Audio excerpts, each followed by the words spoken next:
I think if you're somebody that believes in the sanctity of life, Donald Trump has just disqualified himself from your consideration. I mean, that's just the reality.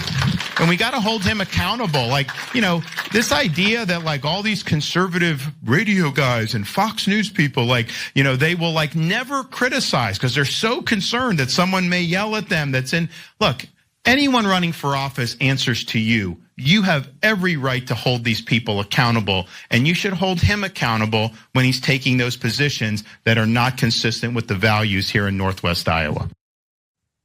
It might have looked like Ron DeSantis was looking at an audience there, but I have to assume he was looking in the mirror because that advice is best suited for him, not for the Fox News guys. I mean, sure, they go easy on Donald Trump, but you know that he has been attacked constantly for going easy on Donald Trump. We literally talked about it yesterday on the show when he was confronted by a supporter for why haven't you gone directly after Trump? You're going pretty soft on him. So I think it's amazing that within one day, he's suddenly the guy that's trying to remind everyone else that they're going too easy on Donald Trump.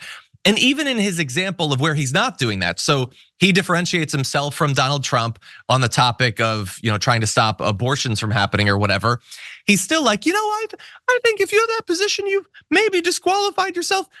If Donald Trump was doing this, he would call Ron DeSantis a baby killer. He would hit him 1,000 times harder on this.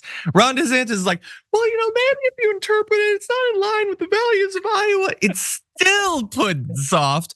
And this is like one tiny area where he'll hit Donald Trump when there is 1,000 different areas that he could talk about how Trump has disqualified himself. So sure, you're the one leading the way against Trump, Ron DeSantis. Brett, what do you think? I love that your impression of Ron DeSantis is Mickey Mouse, especially given the fact that Mickey Mouse is Ron DeSantis's arch enemy. Oh, sorry. He's pretty bad. Okay, you have a better Mickey Mouse, I will say that. I've worked on many impressions, John. It's not healthy. Here's what's wrong. I agree with everything you said about Ron DeSantis in those respects, but here's what's wrong with Ron DeSantis's calculus. He thinks he can win this argument. He thinks he can tell people in Iowa, hey, Donald Trump, the guy who appointed the Supreme Court that struck down Roe versus Wade, that guy's pro-abortion. And that guy's never done anything for the pro-life movement. And some guy who just sits there and burns books and like picks fights with animated characters, I'm the true defender. This guy who, when you see me stand next to Donald Trump, I disappear. And you know what? Donald Trump doesn't even feel he needs to stand next to me to clean my clock, so to speak. Mm-hmm. Like, he's not going to win that. The idea of Ron DeSantis is so appealing to so many people because he's not Donald Trump. He does the like administrative work, the like evil banality, the banality of evil Republican administrative work that just gets rid of millions of people's rights without them really knowing about it. And he looks like he wore a uniform once when he was a JAG, but the JAG is off, my friend. You are not. You're not Jag Ron. You're Jag off Ron DeSantis, and no one respects you. It's spreading.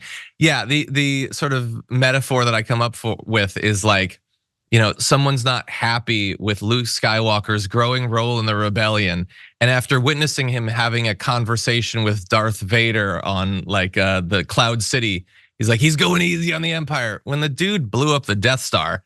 I mean, I don't love using that comparison because everything that Trump did in regards to abortion is explicitly evil, I think. But yeah, he's never gonna win that argument.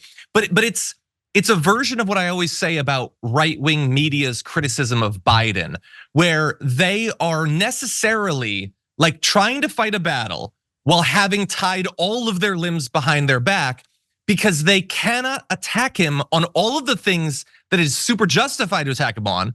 Because they agree, like you can't, if the right-wing media cannot attack Biden on a whole bunch of stuff having to do with his policy because they want right-wingers to come in and do those same policies to not fix a number of different problems.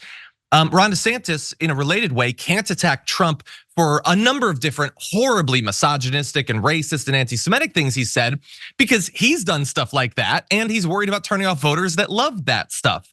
And so there's the campaign that you see, and it's the tip of the iceberg.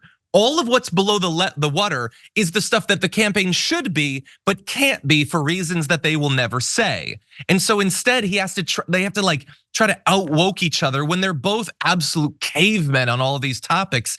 And so you get kind of a ridiculous campaign in the end, and a campaign that it's not a battlefield where there's even a hypothetical win in store for Ron DeSantis.